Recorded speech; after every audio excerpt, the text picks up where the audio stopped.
it's Susan and Adam, and today we're going to do just a little interview of Adam. We've been interviewing a lot of people, and today I thought, not everybody knows Adam's story.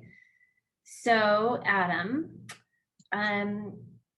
briefly describe the day of your accident. It was the end of a long day, doing a bunch of trail building on a slopestyle mountain bike course, and late in the day, after we had been working all day, we grabbed our bikes and started riding the course and some of the lines around it to get all the landings packed in. And we were doing multiple laps on the same lines, and one that I was lapping at least 10 times in a row.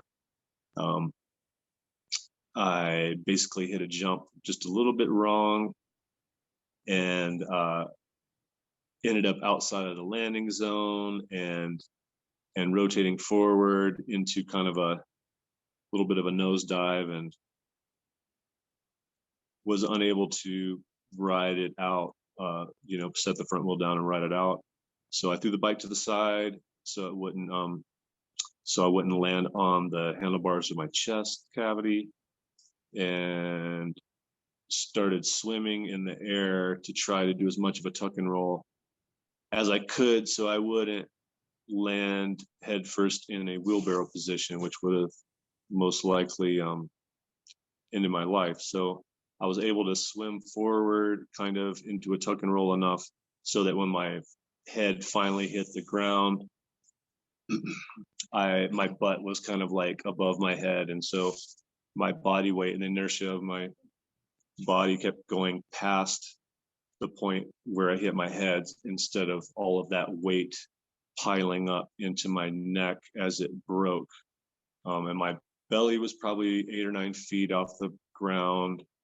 Yeah, I wasn't going very fast, but I landed pretty vertically, and heard my neck break, felt it break. I can still remember like looking upside down up into the sky through the juniper tree that was behind me, and I was fully conscious. It didn't knock me out. I felt my neck break as soon as my head hit, and then and my body kind of froze up right as I was upside down. And then I continued kind of falling over to my side, where I came to a rest in kind of a fetal position, and I had a full face helmet on. So I just kind of laid there for a little bit, and my teammates, I don't think anyone saw me crash directly, but there was a lot of us around that day, and a lot of my teammates showed up pretty quickly, and I started reporting what had happened and what I felt, and I reported that I knew my neck was broken and that I couldn't wiggle my toes, I couldn't flex my sphincter, I couldn't wiggle my fingers, and I couldn't feel anything below my neck at all. I was 100% numb, and just wanted to report my injuries to them because I didn't know how long I would be conscious or how long I would have to wait to get extricated. And as soon as that happened, I started kind of really focusing on my wife and my 2 little girls, and getting home to them, and staying nice and calm and not hyperventilating or getting too worked up, because I knew I would need to settle in for a while, and it would take a little while for help to arrive, and that it was really important for me to just stay calm. So I did that. And do you mind pausing it for a second?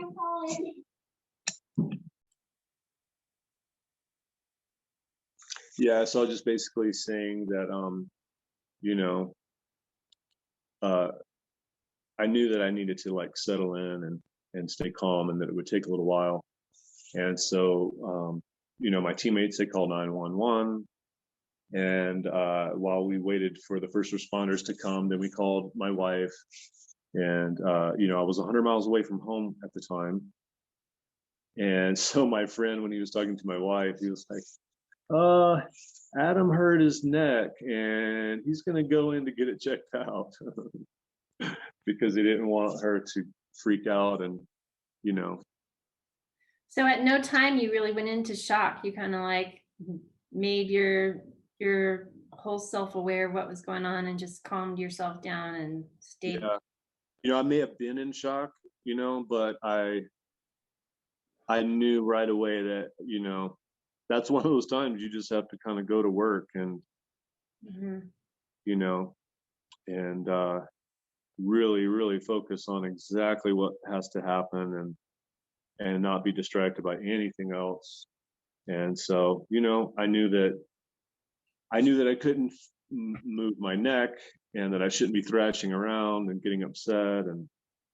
And so I just, like I said, I just kind of settled in and stayed really calm and focused on getting oxygen in my body and keeping my heart rate nice and mellow and waiting the 2 hours that it ended up taking for people to get there, which, a lot of people have to have much more difficult extrication stories than me. And I got really lucky in the fact that I landed on my head and then fell to the side. And like where my head hit was like loam, really soft soil. And then I fell over to my side, but I didn't continue rolling or anything like that. And if I'd had a more violent crash or a more high speed crash, the chances of my survival would have gone down a lot. And had I survived, the chances of me having a complete injury at the same level would have gone up a lot. I would have more than likely been a C3 or possibly C4, or I mean C4, also possibly C3 quad, because C4 burst the way it did. And if I had been rolling around and whatnot, the chances of a much higher and much more severe injury would have gone up. So this is years ago, right? About 9 years ago. And if you were to tell us what has been the most difficult part of physically, because we have physical, mental, spiritual, and what was the most physically demanding or difficult thing to do as you were trying to recover? Physically, by far the most formidable complication has been pressure wounds, because usually when pressure wounds develop, they kind of sneak up on you. They start developing beneath most of the layers of tissue and form an abscess that slowly works its way to the outside. And if it follows that path and gets bad in there and you get a lot of necrotic tissue in an abscess, you kind of like have to play this waiting game to wait for the wound to open up and expose itself, and then you can start debriding it. And it's just this really long, drawn out process. And if you try to take a shortcut by getting plastic surgery, then there's another set of complications that come along with that. So I would say, as far as something that could spiral out of control or just really take away a lot of your free time, or perhaps dominate all your free time, pressure wounds definitely. Yeah. And it took how long for those to heal? Well, it depends on how bad it gets. It depends on if it's a place that you're able to keep pressure off of or not. I had 8 concurrent stage 4 pressure wounds. So I literally had nowhere on my pelvis left to put any weight. And I couldn't really stay in bed. I couldn't really stay in my chair. So I kind of go back and forth and just try to move around and not let any one wound get too bad. And, I dealt with those for the first 2 to 2.5 years, and was on hospice for 1.5 years with that. And, that's definitely the most whittled down and the weakest I'd been overall. My heartbeat was really faint. That my therapist that would come check on me with hospice would have a hard time finding my heartbeat to take my blood pressure. And, I had lost almost 70 pounds, only weighing 160 something to begin with, or maybe slightly under 170 when I got hurt. And so when you're already whittled down that much in your body weight and you have 8 gaping wounds, it's so hard to keep your metabolism going and build up an appetite and consume food and digest enough, and then granulate all the tissue that's required to fill in those wounds, which also requires the correct environment in the wound for that to happen. So if the bacterial environment is off, or maybe the wound dressings keep slipping off because there's a lot of exudate coming out of the wound. There's just so many different ways that they can take a sharp dive on you and end up with really severe infections. And the wounds are constantly draining your entire system, your immune system, and your ability to heal and get any stronger. So the longest wound I had was about 1.5 years, maybe a little longer than that. And that actually had to do with complications at the hospital. I feel like I was a little bit mismanaged during one of my bouts with pneumonia early on. And I had a wound, and the hospital had somehow put on my chart that my wife did my bowel program. So no one was willing to help me with my bowel program at the hospital. And so it ended up happening all by itself in my bed with a lot of stage 4 wounds on my pelvis at that time. So that bacteria, got into my wound, and then the wound that I had that was already a stage 4 pressure wound, tunneled into my body 3 more inches. Oh my goodness. And created a very, very deep abscess. That was my left ischial tuberosity. So that's all up in my glute and pelvic space there. And when you heal a wound that's that deep, you have to kind of heal it from the inside out, and you have to keep like poking it and keeping it open a little bit so that it can heal. It has to heal all the way through, because if it forms a little wall and creates an abscess, that's a whole nother like abscess that will continue to grow and grow and grow until it comes out the outside. And if it starts 3 or 4 inches inside of you, it's going to be so massive by the time it gets to the outside. And that's if it doesn't encroach on your femoral artery or any of the other, like when it starts to really eat away at tissue, you can do lots of nerve damage and blood vessel damage, and the possibility for infection, and it can be deadly in so many ways. So we've had a couple interviews where, well, you had said that ultimately you found a cushion that really helped relieve those. It's called Aspen Seating, and it's in Littleton, Colorado. It's on our website. We interviewed another guy who, he spent 10, 15 years in and out of bed? 17. He said, I remember it was from the age of 23 to the age of 40. Yeah. And he could come out of bed, twice a week, because he had to maintain not getting wounds. So yeah, he ended up I remember he ended up in a rhythm where he was like in bed 4 days, so he could be up and have any kind of life at all for 3 days a week. For 17 years. And then you go back to bed again. So yeah, he's a new person. We'll put that label on the website so you guys can watch that interview too. So Adam, you have such a depth of knowledge and information. It's hard for us to simplify this interview, but I mean, I guess I would ask you, what ways have you found to maximize your recovery so that you can improve your quality of life? Like what's one of the biggest ahas for you there? Some of the biggest ones that I think are really, really important. I do range of motion every morning, head to toe. And I think that's really important. there's a lot of things that there are a lot of cumulative complications that can sneak up on you. And range of motion is really, really important. Being on top of pressure. I'm really lucky in that I have sensation.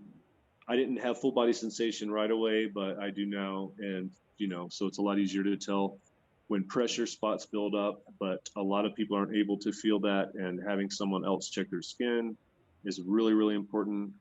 But maximizing quality of life, I think exercise is so important, adrenaline, endorphins, the hormonal balance that comes into play with exercise and exertion, and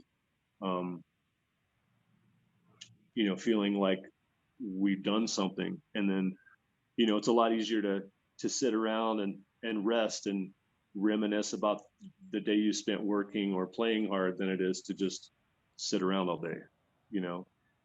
So one of the things I think it's important to know for the audience, after 9 years, it took you 2 years before you could even really start to work out and gain strength. And you were told that there was really no chance of you moving again. You kind of refused to believe that. And you've engaged in multiple activities, swimming, bridging bionics, just anything and anything out there, of which resources are on the site, hyperbaric chamber. But I think what's important for the audience to know is that you've never given up on gaining strength, improving your physicality, knowing that the brain and the body continue to heal until we die. So we have age, but we always have the ability to make gains. And so can you speak to that a little bit? Yeah. And, the way my story played out, it kind of forced me down that path, because when I left the hospital, my prognosis was that I was not expected to improve at all. And the only function that I had when I left the hospital was, if I had both of my arms on my armrests of my power chair, I could lift my right hand halfway up to my shoulder by flexing my bicep, and I could lift my left hand all the way to my shoulder by flexing my bicep. But I was not strong enough to do any bicep exercises with any resistance, even just like a yellow TheraBand.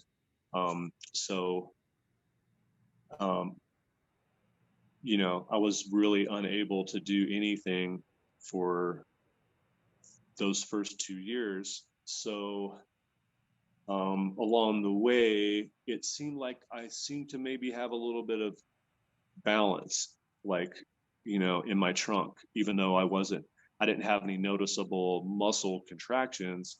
I seemed to have some balance. So when I was still had hospice come into my house, PT and OT would come around and they would sit me up on the edge of my bed and just kind of get me into a position, and I would just try to not fall over.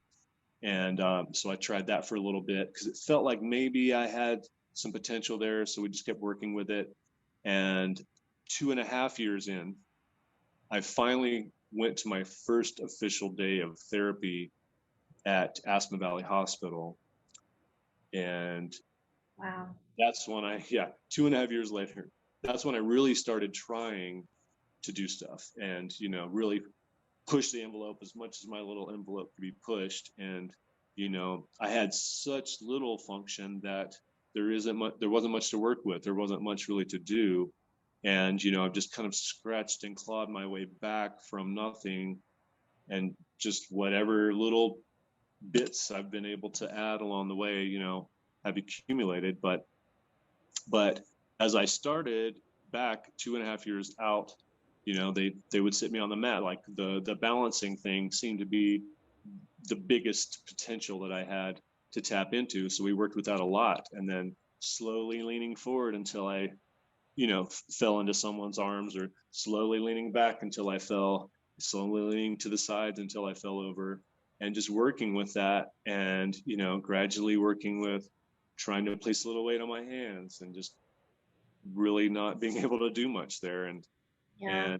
And then along the way, I started doing bridging bionics and starting using the Galileo tilt vibration table and the Galileo dumbbell, and the vibrating stuff really made a big difference because I was able to build muscle strength without really doing anything. You don't really have to ambulate or move through space to build muscle with that stuff. So as I started doing these things, and gradually building on the sitting balance, and then trying to reach out with my arms, and trying to twist and rotate and do different things, over time, all those little chunks that I was able to learn physically and neurologically, piecing those things back together, that now I have some more coordinated movements, and being in the water also helped that cohesiveness, in movement, and so I've just naturally kind of gotten better after that 2 year plateau mark that they warn us all about. So just by virtue of me doing whatever I had access to, I just slowly started to get better, which showed me that here I was getting better outside of that 2 year window. So that convinced me that you know I was the one setting my own limitations. Right. And so now you would tell everybody what all you do actively. You ski, you swim, you can get across the pool from one end to the next by yourself, walking in the pool, gaining proprioception. You can Moving through the water without any flotation. No. And just rode your mountain bike today for the first ride today. So I think it's just so important for the world to know that our brains are unique, and the more that we connect them to our body with visualization, intention, physically try to get in our own skin and move muscles and have goals and work hard, it makes you a more able-bodied person, but it also takes the heat off of some of your caregivers a little bit, right? Absolutely.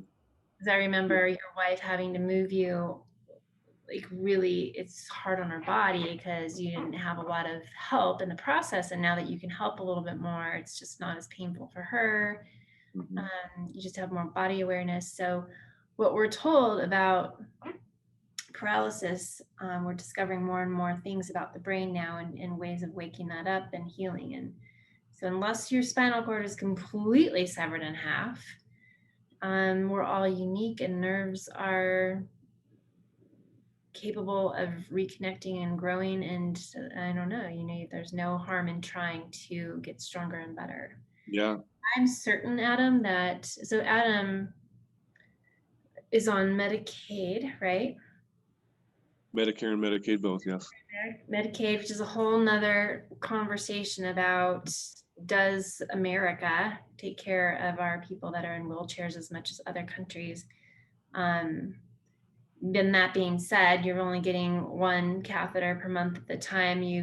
If you're not intensely cleaning that thing constantly, you're at risk of infection, and you've had a couple really big bouts of sepsis and infection. And I'm pretty certain that if you hadn't every week been concentrating on your diet and a de-inflammation diet, de-inflammatory diet, and working out, that you may not have survived those infections. Do you agree?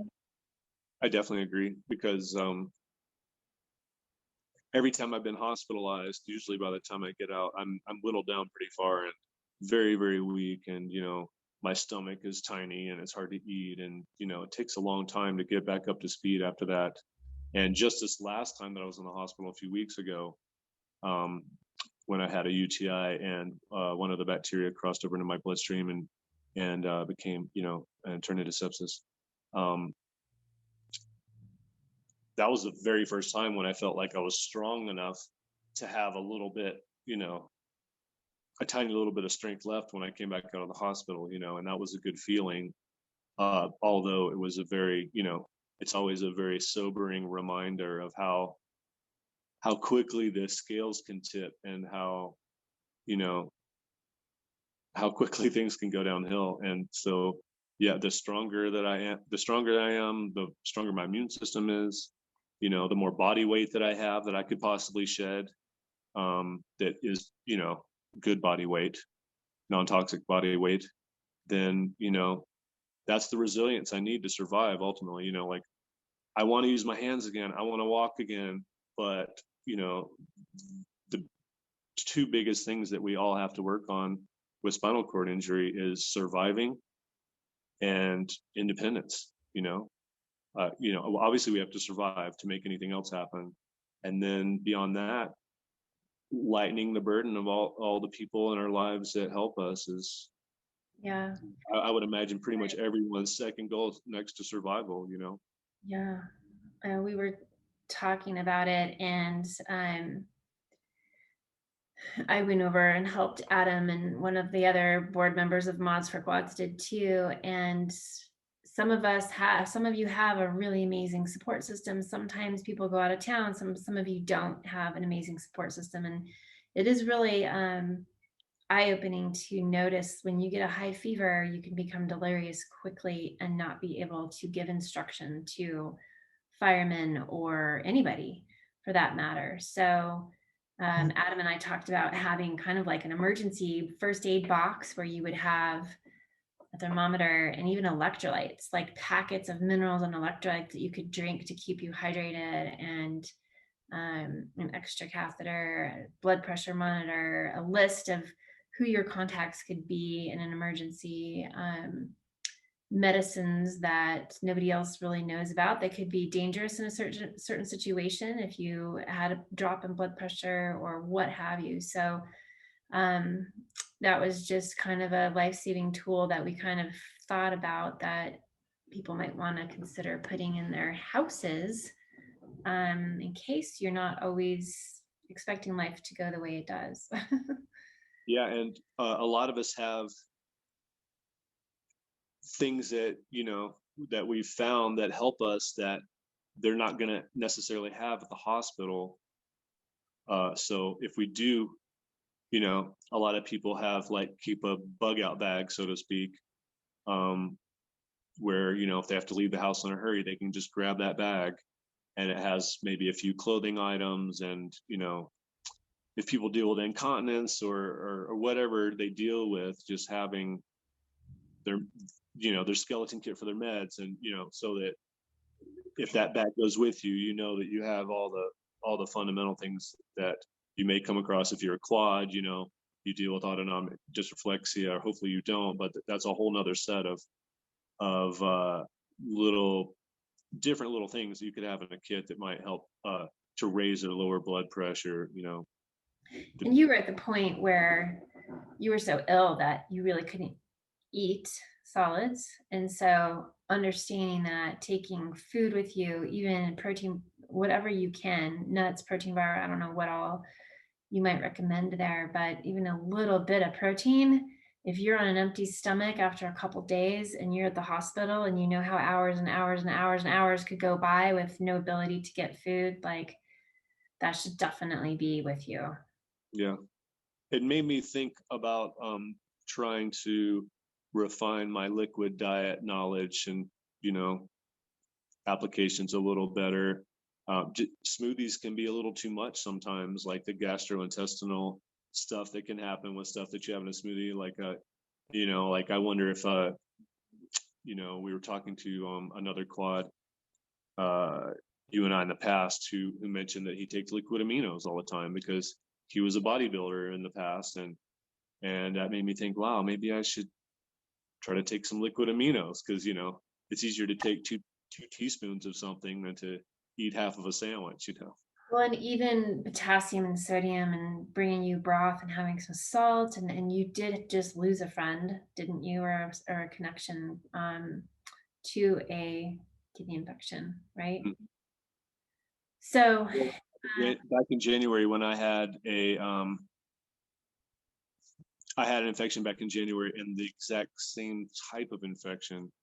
someone that's also in my same situation passed away from that same one. Yeah.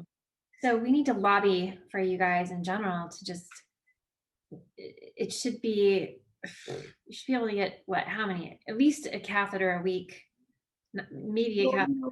I only need 2 a month. And I, I'm very thankful to Medicaid for existing, and they've helped me so much and they've saved me many times. There's just those certain kind of like idiosyncratic things that happen, like, because I only have one catheter a month, my caregivers have to help me flush out the catheter that I do have to keep it cleared out so I don't have to have a second catheter. But they spend so much time helping me flush out the catheter that I have that it costs Medicaid more money than it would just buy the other catheter. So it's, it's things like that. It's the bureaucracy, and, and it's those things that, I don't know how to necessarily make that better, but and like I said, it is a wonderful thing, but it's frustrating at times, especially when, our livelihood and maybe our survival is maybe hinged on it a little bit. And it would be cool if there are more liaison type people that, could just look at my situation and be like, oh my goodness, this is such a no-brainer. This guy just needs another catheter. Let's save Medicaid a bunch of money every month and get him this second catheter, just so that it saves them money, and obviously bodes better for those of us trying to survive if we know what we need, and and there's just someone there that can make that call instead of it being whether there's a box to check or not for it. Absolutely. Absolutely. And you make me, people might not complain about it, and then nobody knows. There's not a big red flag yet. Yeah. I would go go ahead. Sorry. No, you go. I was just going to say that, as far as the conversation with the catheter and Medicaid, it's like, in the eyes of Medicaid, someone that gets infections a lot can get a second catheter. And I did so well not getting infections. I was getting complications, but taking grapefruit seed extract and apple cider vinegar and other things, I was able to avoid, having to be on antibiotics. And that worked really well for a long time. And these last couple times in the past year, I backed off from the natural remedies that I've used a little bit. And I guess now I have the history of the infection. So maybe that'll be enough, and I'll get that second catheter that I need. There is someone I'm in contact with who's a lovely person that's trying to help me get that sorted out. I did go down that road already with someone else in the past, so hopefully I'll get a more fruitful result this time. But or maybe I need to just fundraise for catheters. But it is a very legitimate, it's a thing that really should be handled better if at all possible, because it creates a huge strain on my life to deal with those complications, but it puts a strain on everyone around me, my entire support system, when it's something that could probably easily be avoided. So that's where the frustration comes in, especially knowing that it's costing everyone more time and money to do it in a worse way. Right. Let's talk about a little bit about some of your current goals that you have from right now. What are you aspiring for these days? Well, I have a few, and I want to mention that is something that has really, really helped my motivation over time. And it's something that I think that I did before my injury, where I see an outcome that I really want to work toward. And I try to find that first meaningful step toward that goal. And then the next meaningful step toward that goal.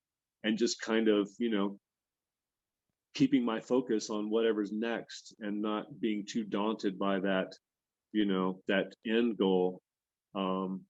Because as a quad, I have a laundry list of a million things that I need to check off between here and, you know, getting theoretically back to complete full function.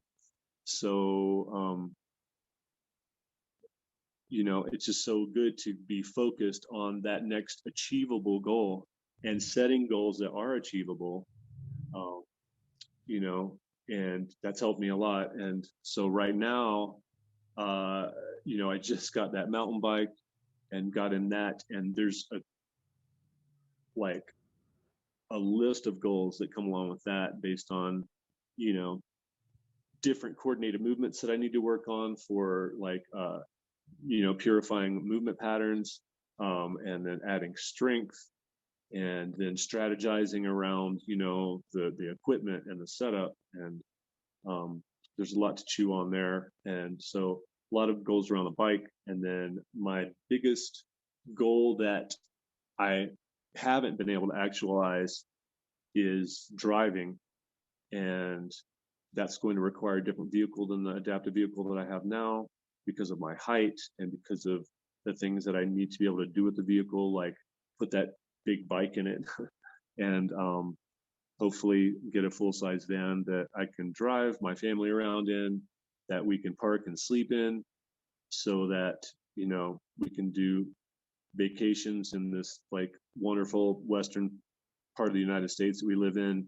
You know, there's so many places that we can go and visit and do things without, you know, thinking about going to the airport, you know. So Plus all those goals that you have, it keeps you understanding where your body's at. Like when you do get an infection, how far back did you fall from where you left off, and how much more do you have to gain to get back to where you were, and you know, where you were 8 years ago versus now. And so, and we haven't really even touched on the mental piece, so we should probably start wrapping this up soon. But I just wanted to ask you briefly about the science of neuroplasticity and how much of that is ingrained into your life. Like, how much do you use it? Do you use it daily? Can you explain to us maybe your pre-knowledge of not knowing what neuroplasticity and your post, and if